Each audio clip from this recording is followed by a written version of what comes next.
The Hunger Games fire, fear, and the price of freedom. There are stories that entertain us, and there are stories that expose us. The Hunger Games belongs to the second kind. It is not a story we watch from the outside, but one that looks back at us, measuring how much we're willing to ignore in order to feel safe. When I first read Suzanne Collins' trilogy, I expected a dystopian adventure about survival. What I found was a mirror one that reflected not just a ruined future, but the cracks already forming in our present. The world of Panem is divided, cruelly and deliberately. At its center stands the capital, shimmering with excess, while the outer districts live in poverty so deep it defines their very identity. The people in the capital consume and celebrate, blind to the suffering that sustains their comfort. The people in the districts work, starve, and die, believing rebellion is impossible. It's not just a political system, it's a psychological one. The genius of tyranny is not that it uses force, but that it convinces the oppressed that resistance is hopeless. Katniss Everdeen is born into this hopelessness. She doesn't dream of rebellion or revolution. She dreams of bread, of warmth, of keeping her sister alive for one more winter. When her name is drawn at the reaping, she doesn't think of glory or history, she thinks of family. That's what makes her different. She is not a chosen one in the mythical sense. She is a survivor in the human sense. And that difference changes everything. From the moment Katniss volunteers for Prim, The Hunger Games becomes a story not about power, but about humanity. The capital believes it has perfected control. Every year, it stages the games as both punishment and entertainment, a ritual designed to remind the districts that rebellion leads only to death. But the act of forcing children to kill each other on live television reveals something the capital doesn't understand. The more they try to erase humanity, the more visible it becomes. The first book's genius lies in how it makes us complicit. We, as readers, watch the games unfold with the same fascination as the citizens of the capital. We wait for action, for spectacle, for who will die next. And in that uncomfortable realization, Collins holds up a mirror to our own culture of voyeurism. The capital isn't a fantasy, it's an exaggeration of our world, where suffering is content, and empathy competes with entertainment for attention. Katniss doesn't enter the arena as a hero. She enters as prey. Every move she makes is about survival, not symbolism. She doesn't want to inspire anyone, she wants to stay alive. But survival, in a world built on spectacle, becomes political whether you choose it or not. The moment she refuses to play by the rules, she changes the meaning of the games. The capital wants death to be entertainment. Katniss turns it into defiance. The motif of fire appears early, and it burns through every book. Fire is both destruction and warmth. It consumes and it illuminates. For Katniss, fire begins as survival, the heat that keeps her alive in District 12, the warmth of bread shared by Peeta. But as the story evolves, fire becomes rebellion, the uncontrollable spark that spreads when people begin to believe that fear is not the only way to live. Peeta Mellark's role in this dynamic is equally fascinating. He understands something Katniss does not at first, that perception is power. While Katniss fights to survive, Peeta fights to control the story. He knows that in a world obsessed with image, truth matters less than what people believe. His declaration of love for Katniss is not just romance, it's strategy. It transforms them from players into symbols. Suddenly, they are not killers in the arena. They are lovers defying death. And that story threatens the capital more than any weapon could. The relationship between Katniss and Peeta isn't a typical love story. It's not built on passion or destiny, but on shared trauma and forced performance. They are thrown together, used as pawns in a system that feeds on spectacle. Their connection grows not because they are perfect for each other, but because they see in one another the same exhaustion, the same yearning to stay human in a world designed to crush humanity. Collins uses their dynamic to explore one of the trilogy's most powerful ideas, that love, in its purest form, is an act of rebellion. In a world where the government controls everything, food, media, life, death, love becomes the one thing they cannot regulate. It is unpredictable, irrational, and therefore dangerous. The games themselves are a horrifying metaphor for our society's addiction to hierarchy and competition. The districts are told to celebrate their tributes, to admire the capital, to thank their oppressors. It's not enough to suffer, you must also perform gratitude for it. The annual games turn survival into entertainment and entertainment into obedience. And that's the heart of Collins' critique.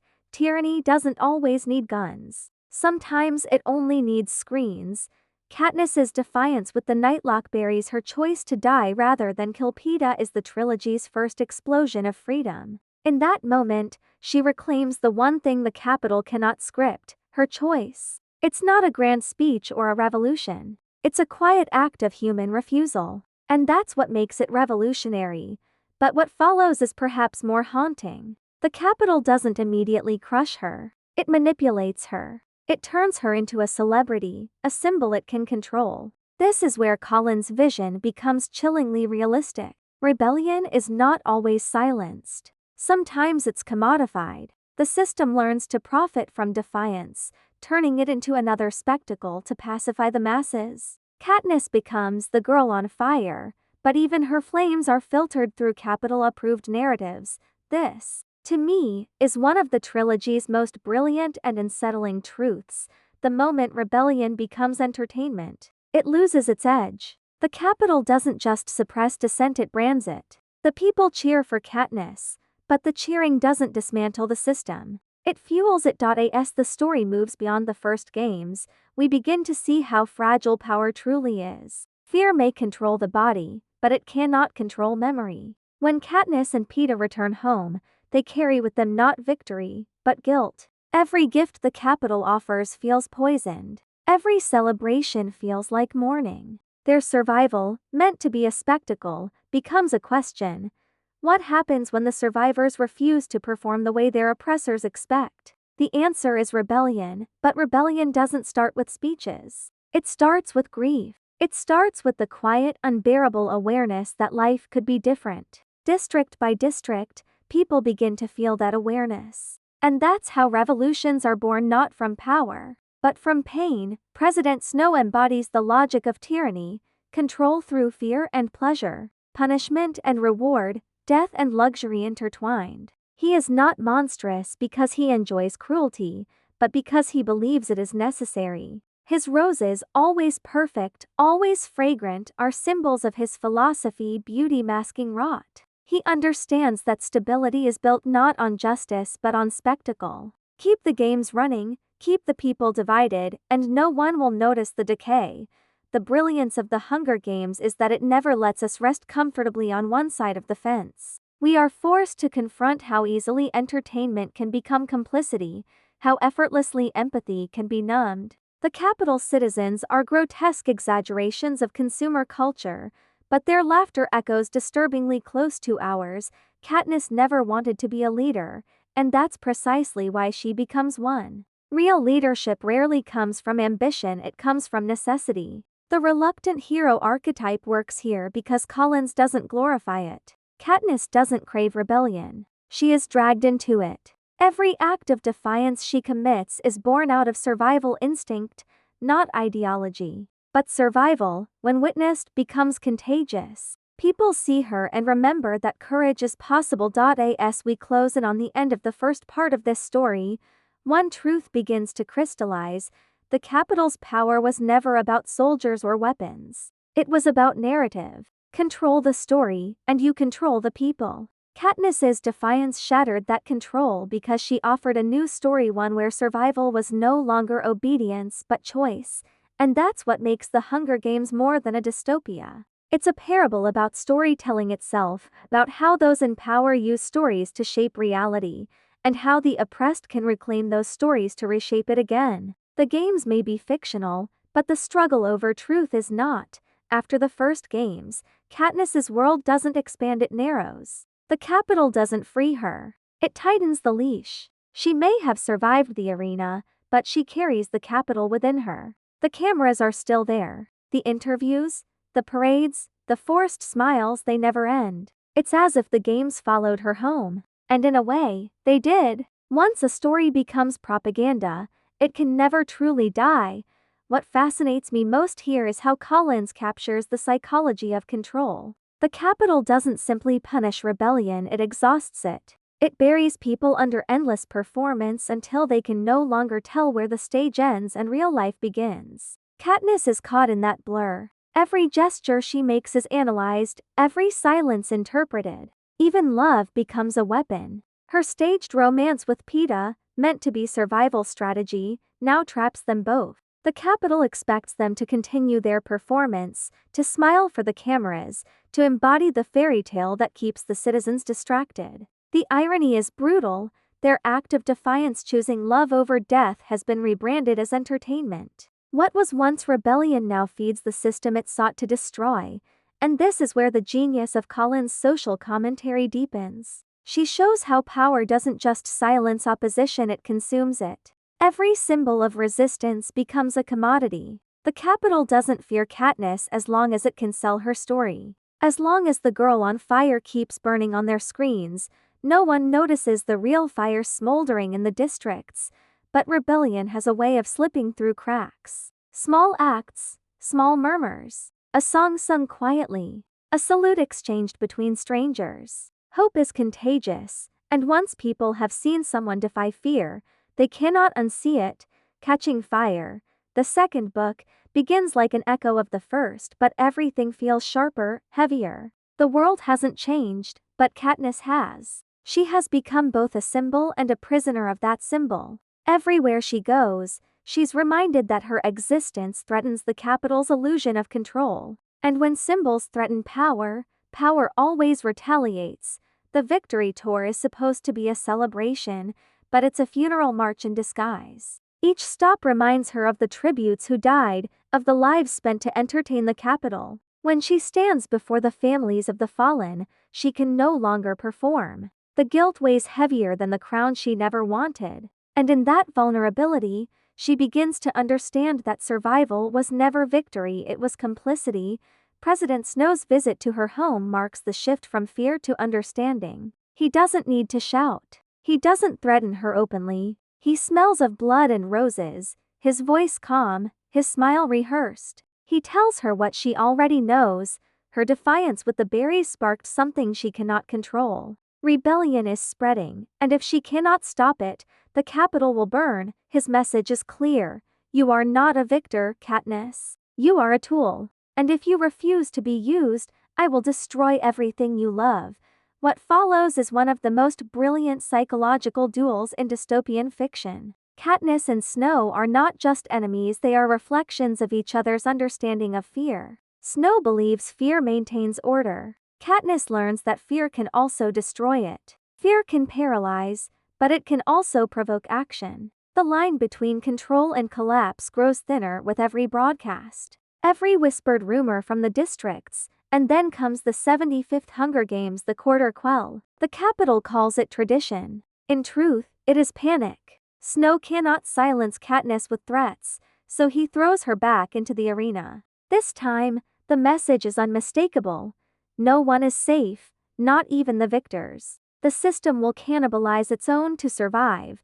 The design of this second arena feels different, almost cruelly poetic. It is no longer a test of survival against nature, but against memory. The victors know each other. They have histories, traumas, alliances, betrayals. The games become an experiment in psychological warfare. Watching it, you realize that tyranny doesn't only inflict pain, it studies it. It wants to understand exactly how much a person can endure before they break. Peeta's evolution in this stage is particularly striking. He no longer plays the charming strategist. He becomes the voice of conscience, the one who still believes that survival means nothing if it costs your soul. His desire to protect Katniss is not romantic fantasy, it is moral rebellion. In a world built on manipulation, he chooses sincerity. That, in itself, is a radical act, and Katniss, for all her instinct for survival, begins to understand that Peeta's strength is different from hers. She can fight, but he can humanize. She can spark rebellion, but he can give it meaning. Together, they represent two halves of resistance, defiance and compassion. What makes this second games even more devastating is how it exposes the humanity of those trapped inside it. The tributes are not enemies. They are survivors forced to replay their trauma for the Capitol's amusement. Collins doesn't romanticize their suffering, she forces us to sit with it. Every alliance Katniss forms is an act of trust in a place designed to punish trust. Every death is a reminder that heroism means nothing in a system built on cruelty. The character of Finnick Odair embodies that truth. Beneath his beauty and charm lies someone deeply broken by exploitation. His smiles are performances, his flirtations armor. Finnick reveals what the Capitol really does to its victors: it uses them, parades them, and discards them. His existence is proof that even the privileged are prisoners. When Katniss learns about District 13, the supposed ashes of rebellion that might still exist, her fear transforms into something else: possibility. Rebellion stops being an abstract idea and becomes a potential reality. And in that shift, Collins captures the moment every revolution reaches its tipping point, when despair turns into imagination. People can endure oppression for generations, but the moment they imagine something else, the structure begins to crack. The ending of Catching Fire is one of those rare moments in modern literature that feels like both collapse and birth. Katniss fires an arrow into the arena's force field, shattering the system from within. The sky splits, the illusion dies, and for the first time, the Capitol loses control of the story. The girl on fire doesn't just survive the games, she destroys them. But even here, Collins refuses to give us comfort. Katniss is not rescued into freedom. She is rescued into another system. District 13, the long-hidden rebel base, is not the paradise people dreamed of. It's another machine, this time one that fights tyranny with tyranny's tools. And that realization, to me, is what makes the trilogy genius. Collins doesn't romanticize rebellion. She shows us that the desire for control can infect even those who claim to fight for freedom. As Katniss wakes up in District 13, she realizes that the price of rebellion is not victory, it is identity. She has become a symbol so powerful that she barely exists as a person anymore. The Mockingjay, once a token of defiance, now becomes state propaganda for the rebellion. The very thing that made her dangerous to the Capitol now makes her useful to the rebels. This is the cruel symmetry at the heart of the Hunger Games. Every system, no matter how noble its beginnings, is tempted to become what it hates. Control, once justified as protection, becomes manipulation. Leadership, once driven by hope, becomes performance. Even freedom can be weaponized. Collins captures this moral grayness with painful precision. There are no purely good or evil sides, only people trying, failing, enduring. District 13's leader, President Coin, speaks of liberation, but her methods echo Snow's. She demands obedience, secrecy, and sacrifice. She doesn't want a revolution, she wants a replacement. Katniss, once again, becomes the unwilling participant in another narrative. The rebellion needs her image more than her voice. They dress her, script her speeches, stage her appearances. The Mockingjay isn't a person, it's a broadcast. And here lies perhaps the trilogy's most haunting truth. Even revolutions are mediated. Freedom can't survive on camera for long. The lens always demands a hero, a villain, a storyline clean enough to sell. The Mockingjay becomes another brand, and Katniss must decide whether to play along or destroy the story again. By the time she stands before the cameras to deliver the rebels' propaganda, you can feel the exhaustion in her voice. She no longer believes in heroes or saviors. She believes in survival, in moments of kindness, in flashes of humanity that no system, capital, or rebel can fully erase.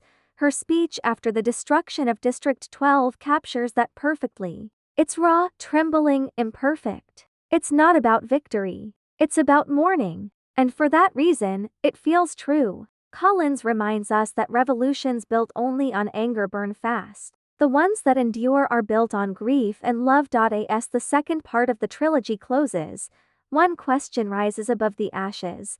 When every system manipulates the truth, how do you stay human? Katniss doesn't have the answer yet. But she knows this: if stories can enslave, they can also liberate. And that realization is the ember that will ignite the final fire. Freedom is never given. It is taken, and it is never taken without loss. When Katniss wakes up in District 13, she doesn't wake to liberation but to another form of confinement. The walls are underground, the air recycled, the people regimented. Every movement, every breath, every word is monitored. The rebellion has structure, hierarchy, and an agenda, and in that agenda, Katniss is not a person but a symbol. The Mockingjay is no longer her creation. It has been claimed by others.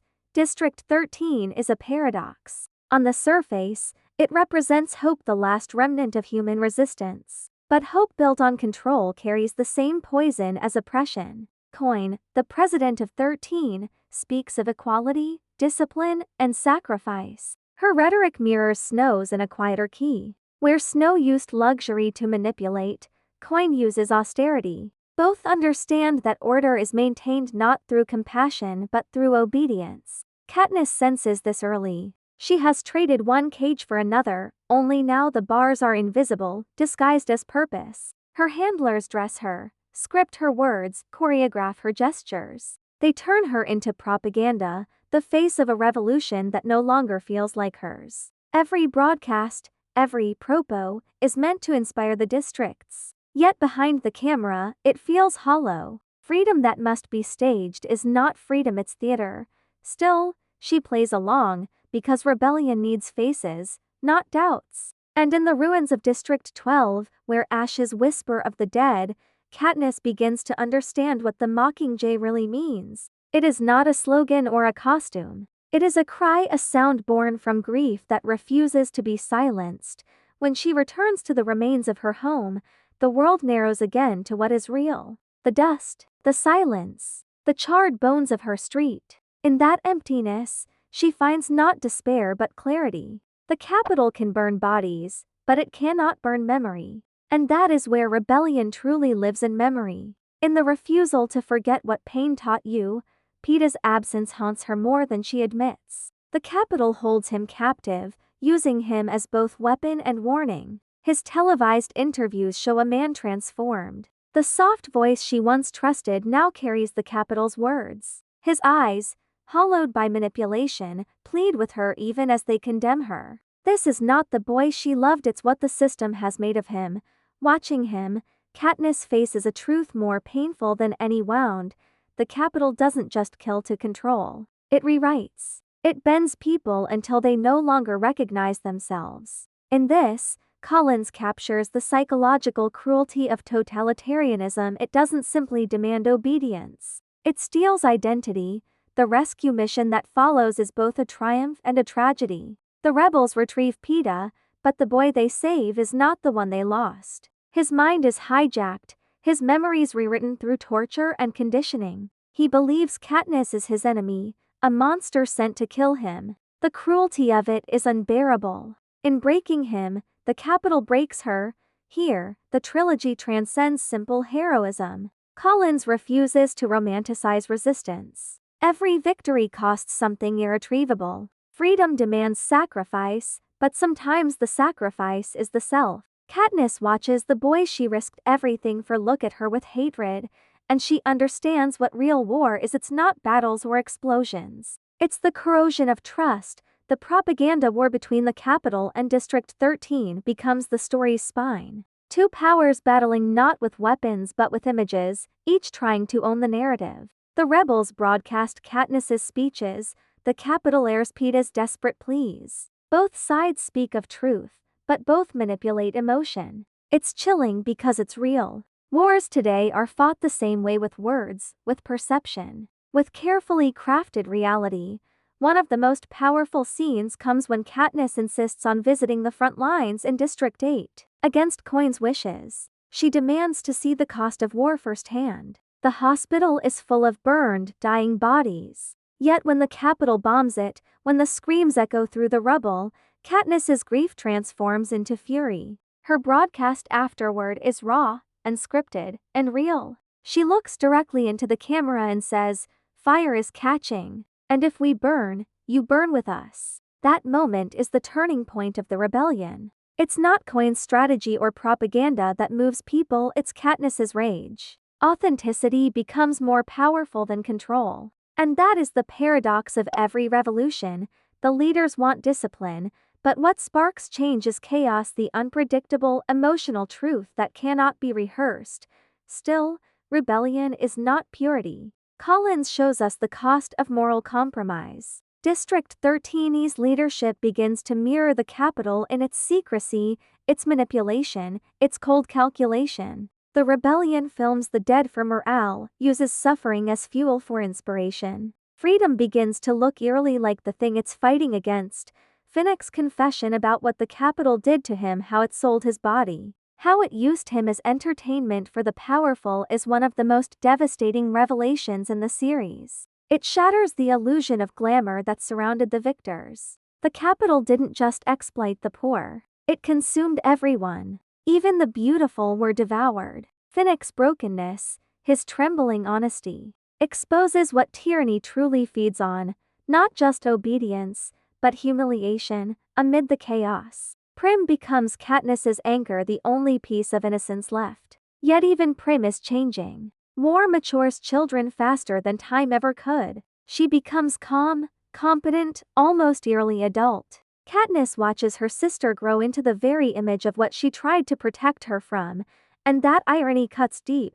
Peeta's recovery is slow, painful, incomplete. His memories are shattered, replaced with fakes. He must relearn what is real, relearn trust, relearn love. And Katniss, exhausted and broken herself, doesn't know if she can help him. Their bond, once the axis of hope, now feels fragile, splintered by manipulation. What fascinates me here is how Collins transforms romance into moral inquiry. Love, stripped of fantasy, becomes a question of faith. Can you love someone who no longer knows who you are? Can you forgive someone for the things they were forced to believe? The trilogy answers not with words, but with patience. Healing, like rebellion, is slow, uncertain, and never complete. As the war escalates, the Capitol begins to fracture. Districts fall one by one, and for the first time, Snow's composure slips. His broadcasts grow desperate, his eyes wild behind the calm. He insists the rebellion is chaos, that order must prevail. But the more he speaks, the more his fear bleeds through. Control, once absolute, now trembles on the edge of collapse. The march toward the Capitol becomes the trilogy's most haunting sequence. It's not triumphal, it's grim. The rebels advance through ruins, through booby-trapped streets, through neighborhoods filled with corpses of both sides. Each step forward feels less like victory and more like descent. War doesn't purify, it corrodes. And Collins, refusing to romanticize it, forces us to see the cost. Katniss's unit is chosen not for their military value but for their propaganda appeal. They are the Star Squad, the faces of rebellion meant to inspire, not to fight. Their mission is filmed, their every move recorded. Even here, even in the rubble, the war remains theater. The camera never stops rolling. The irony is unbearable. People are dying for freedom, and yet freedom still needs an audience. Collins's commentary on media is razor sharp. She understands that modern power is not maintained by force alone but by spectacle. Control the lens, and you control belief. The Capitol may fall, but the hunger for narrative never will. That's why the story of the Mockingjay matters. It's not just fiction, it's a reflection of how we live. As they approach the Capitol, the tone shifts from rebellion to reckoning. Katniss begins to question everything: Coin's motives, her own purpose, even the meaning of victory. The rebels use human shields, the Capitol sacrifices its own. Innocence becomes impossible. When Prim volunteers as a medic and runs into the chaos of the final bombing, time itself stops. The explosion, the screams, the fire, it's the same fire that once symbolized rebellion, now turned inward. Collins doesn't give us a cinematic moment of triumph. She gives us tragedy. The rebellion wins, but Katniss loses the one thing she fought for. Prim's death is the breaking point. It strips away the last illusion that rebellion guarantees justice. In that instant, Katniss understands what Snow and Coin share: both are willing to burn children for power. And in that recognition lies the story's ultimate truth. Freedom, when built on vengeance, becomes tyranny reborn. The only real rebellion is mercy. When the fire fades, only ash remains. And in that ash, Katniss stands alone. The rebellion has won, or at least, that's what everyone keeps saying. Snow is captured, the capital has fallen, and the Mockingjay is the face of victory. But to Katniss, victory tastes like smoke. Her sister is dead. The world she burned for has turned to dust. And the revolution that promised freedom feels eerily familiar. District 13 celebrates the end of tyranny, but Katniss can see the shadows already lengthening. Power doesn't die with one man. It shifts. It finds new hands, new justifications, new symbols. President Coin stands before the cheering crowd, calm and composed, promising a future of fairness and unity. But her eyes are cold, calculating. She speaks of rebuilding, of justice, of remembrance, and in her tone, Katniss hears Snow's echo. The war may be over, but the machinery of control is still humming. The new government begins to organize trials, re-establish order, design new games of its own kind. There are whispers that Coin plans a final symbolic Hunger Games, this time with the capital's children as tributes. Justice, she calls it. Retribution, and in that moment, Katniss feels something inside her break completely. The revolution, the fire, the deaths, it was all supposed to mean something. But here, standing on the other side of history, she realizes that nothing has changed. The faces at the top are different, but the hunger remains. The hunger for control, for revenge, for spectacle. It's one of the most chilling truths Collins offers. Revolutions don't always bring freedom. Sometimes they simply reset the game. Katniss's mental state after Prim's death is fragile, fragmented. She drifts through days in a fog of grief and disbelief. The capital is a graveyard, its streets silent, its opulence rotting. She walks among ruins that once represented fear and now represent nothing. Snow is imprisoned, old and frail, coughing blood into white roses. He's still surrounded by the scent of power, but his empire has crumbled. Their final conversation is quiet, intimate, and devastating. Snow doesn't try to justify himself, he doesn't need to. Instead, he tells her what she already suspects, that it was Coin, not him, who ordered the final bombing, the one that killed her sister. Coin wanted to end the war quickly, to break the capital's last resistance. And she used the oldest trick in power's playbook: sacrifice the innocent for the illusion of peace. Katniss listens, and something in her hardens. She realizes that Snow and Coin are mirrors to reflections of the same hunger. Snow controlled through fear and luxury. Coin through discipline and ideology. Both believed they knew what humanity needed. Both demanded obedience. Both were willing to burn children for control. The scene of Snow's execution is staged like a performance, because of course it is. The people gather in the square, the same place where reckonings and games once took place. The air is thick with vengeance. Cameras hum softly. Coin stands above, smiling faintly, ready to complete the story, to end tyranny, to begin history anew.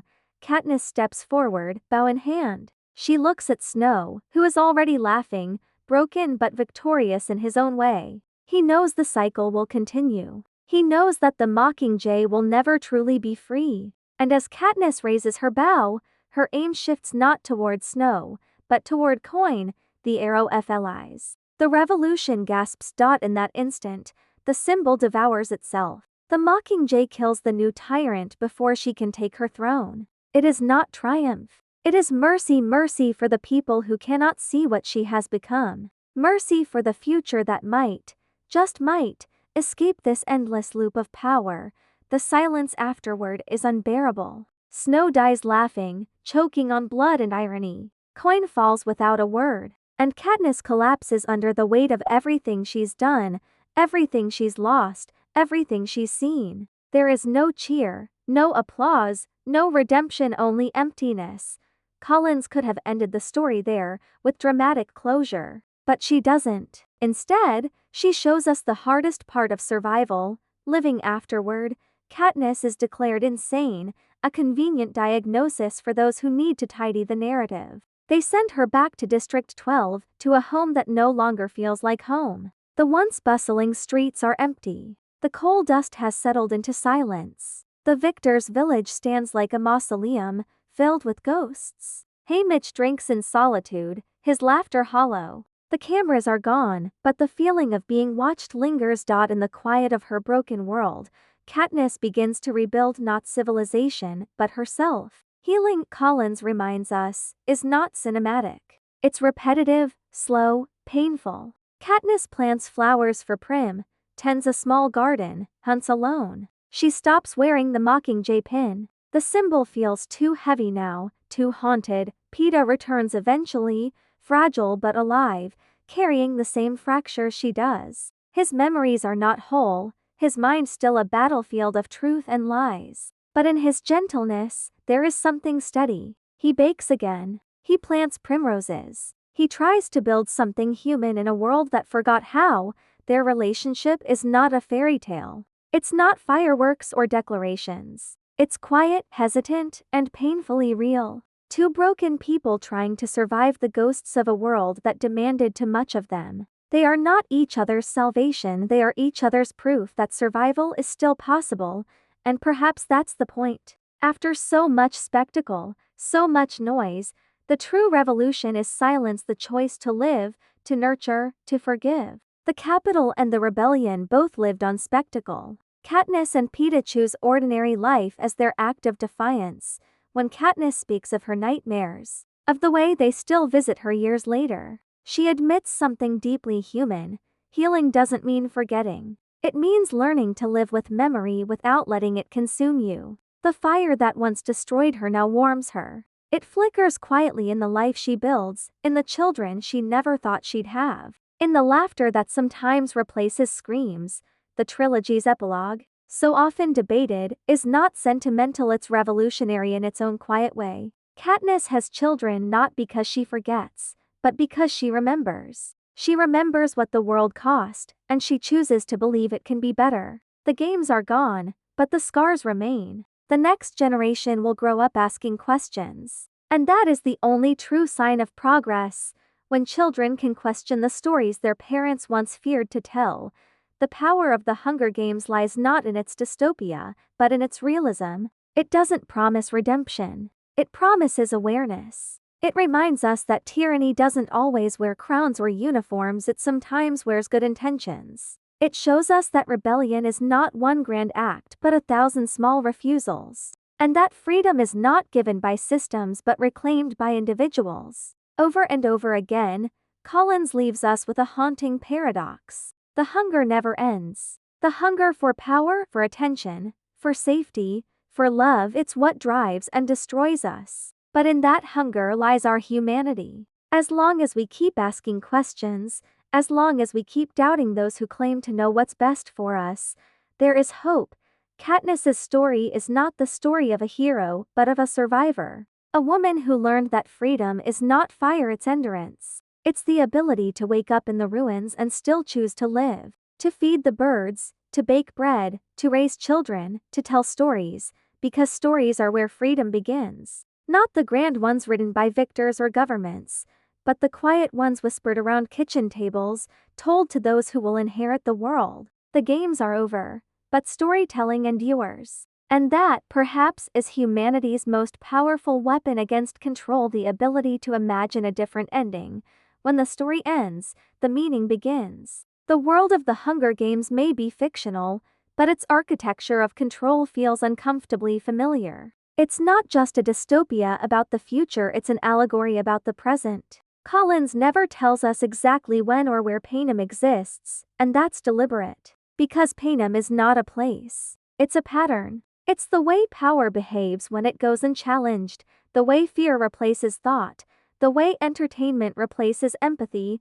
The Capitol isn't an alien society, it's a distorted reflection of our own. Its people obsess over appearance, gossip, consumption, distraction. They mistake luxury for morality, comfort for progress. They live in a bubble of privilege so thick that they can watch children die and still applaud the costumes. It's easy to condemn them from a distance, but Collins makes us complicit. We, too, live in a world where suffering is televised, where attention is currency, where outrage is consumed and forgotten before the next trend arrives.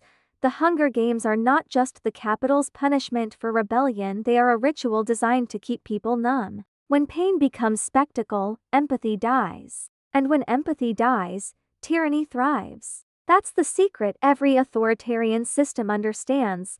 Keep people entertained and they will mistake distraction for peace. Collins doesn't lecture. She exposes. Through Katniss, she shows us the cost of survival in a world that constantly asks you to perform. Katniss learns to smile for the cameras, to hide her grief, to transform her fear into marketable courage. But the more she performs, the more she loses herself. And that's not just her story, it's ours. We, too, live in a culture that rewards appearance over authenticity, outrage over understanding, reaction over reflection. Every broadcast in the Hunger Games reminds us of our screens, our feeds, our endless scroll. The Capitol's obsession with image mirrors our own. And what's most chilling is that it works. The districts remain divided, hopeless, obedient not because they love the Capitol, but because they fear irrelevance. The system doesn't have to crush them. It only has to convince them that nothing can change.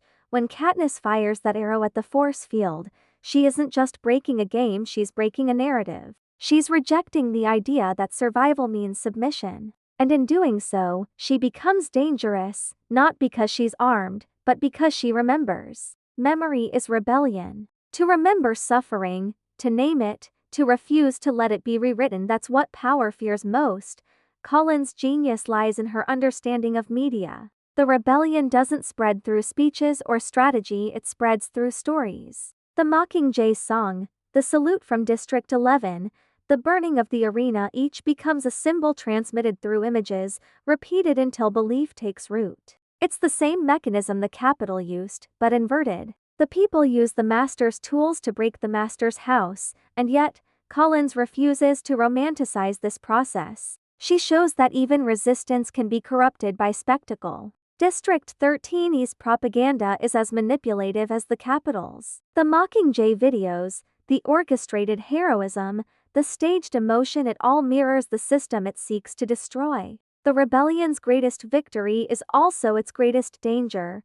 Once freedom becomes an image, it risks becoming another product. This tension between authenticity and manipulation is what gives the trilogy its lasting power. Collins isn't warning us about a distant tyranny. She's describing the slow erosion of truth in any society addicted to performance. In a world where everything is filmed, sincerity becomes revolutionary. Katniss's raw grief, her unfiltered anger, her refusal to play along, these are acts of moral courage in a culture that rewards spectacle over substance.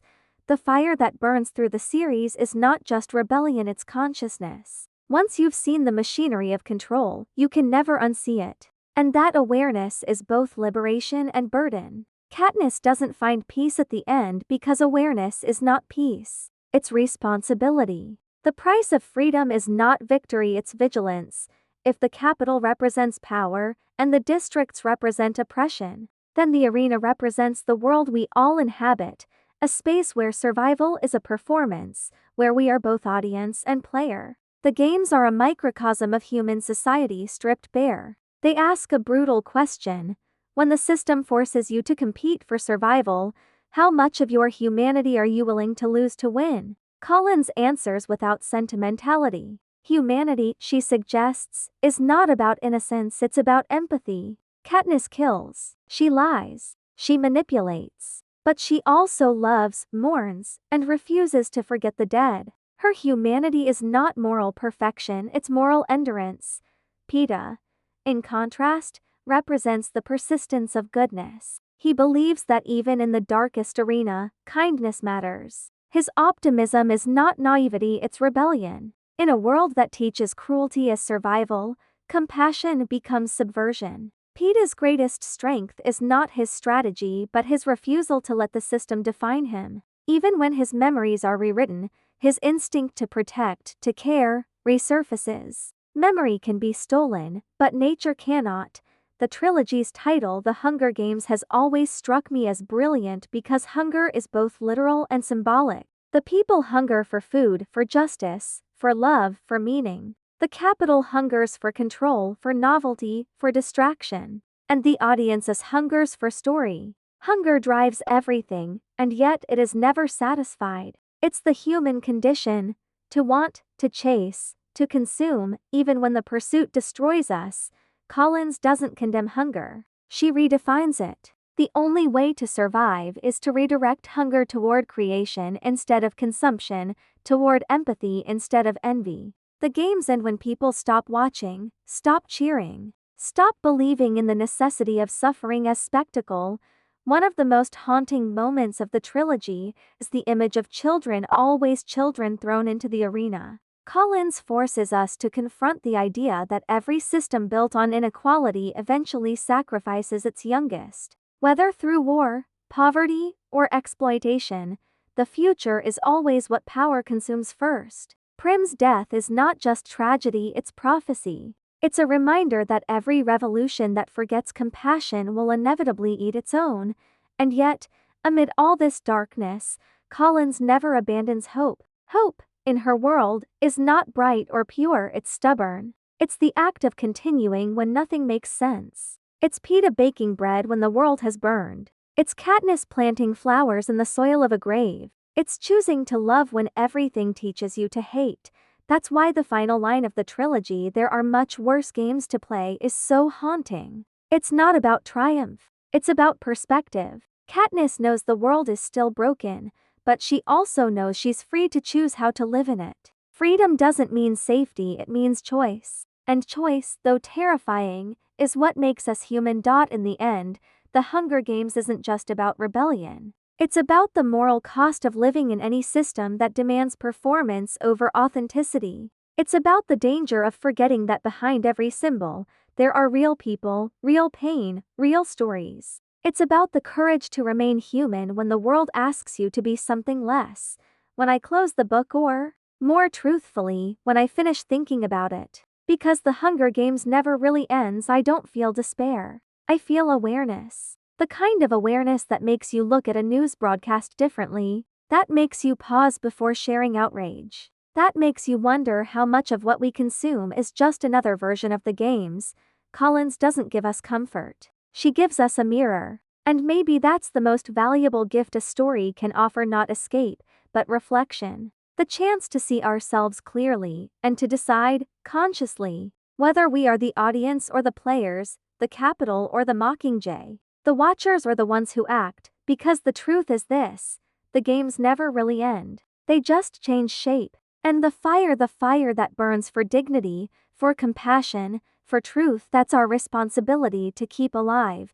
The world doesn't end with explosions. It ends quietly, with memory, with rebuilding, with stories whispered in the dark. The Hunger Games closes not in triumph, but in healing, and that is what makes it beautiful. Because healing, unlike victory, belongs to everyone. After all the blood and fire, after the revolutions and reckonings, we return to something simple: two people trying to live. Katniss and Peeta are not symbols anymore. They are not propaganda, not leaders, not saviors. They are survivors to souls who refuse to let the world decide who they should become.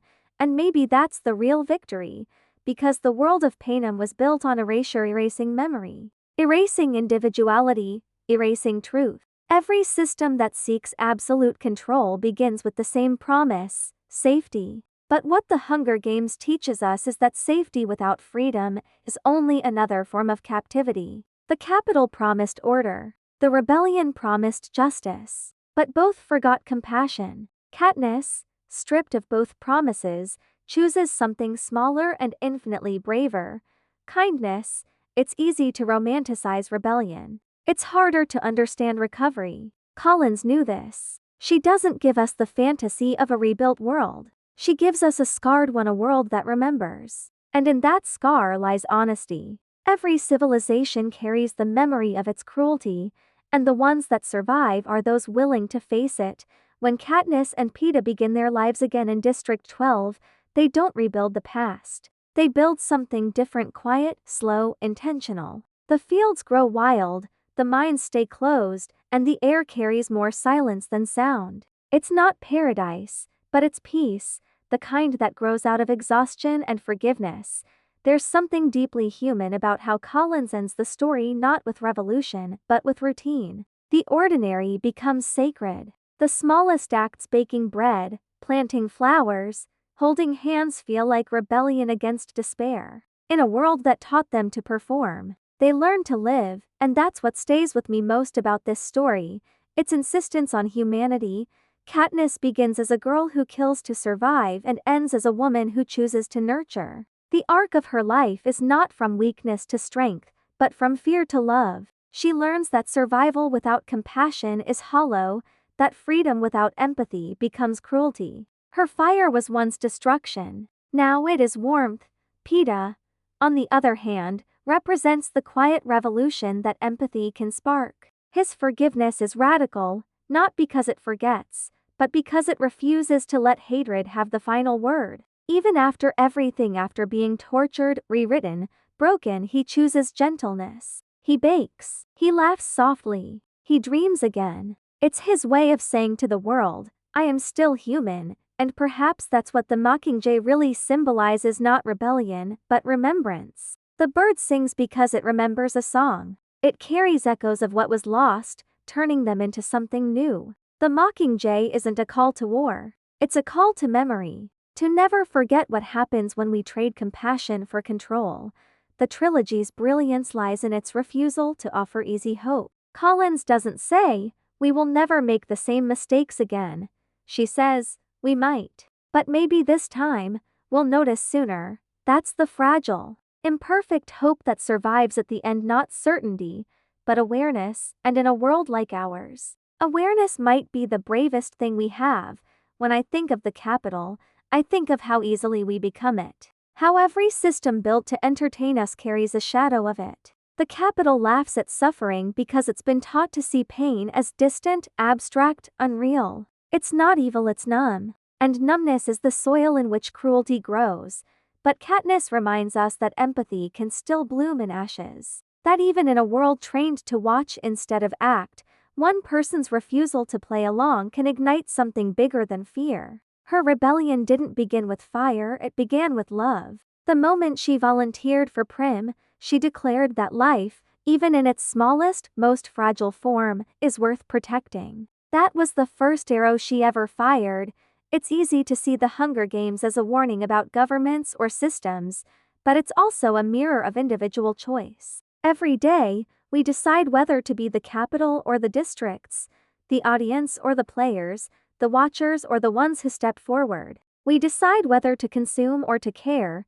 The real arena is not televised. It's our daily lives, the way we treat one another, the stories we believe, the silences we accept, and that's why this story endures. It isn't about dystopia. It's about conscience. About the hunger inside us all for meaning, for connection, for truth. That hunger can destroy, yes, but it can also build. It can be turned toward art, toward love, toward creation. We can choose which fire we feed. At the end of it all, when Katniss lies beside her children, she knows the nightmares will never fully disappear. She tells her child that one day she'll explain everything, but not now. For now, there is sunshine, there is laughter, there is peace. That moment is not naive. It's sacred. It's the ultimate act of defiance in a world that tried to steal even hope. And maybe that's what I carry with me after closing the last page, a sense that survival isn't enough. That to truly live, we must remember, we must feel, we must keep choosing kindness even when it hurts. Fire can destroy, but it can also protect. Fear can paralyze, but it can also awaken. Freedom can fade, but it can always be reclaimed. Stories like this one don't end. They linger. They echo in the quiet moments, in the news headlines, in the faces of those who still believe that decency matters. The Hunger Games is not just fiction, it's a reminder that humanity, fragile and flawed as it is, still holds the capacity for renewal, because even after everything burns, we rebuild, not perfectly, not heroically, but with trembling hands. That still reach for warmth, still plant seeds, still dare to imagine a gentler world. And maybe that's what it means to win the Hunger Games, not to survive the arena, but to learn how to live after it.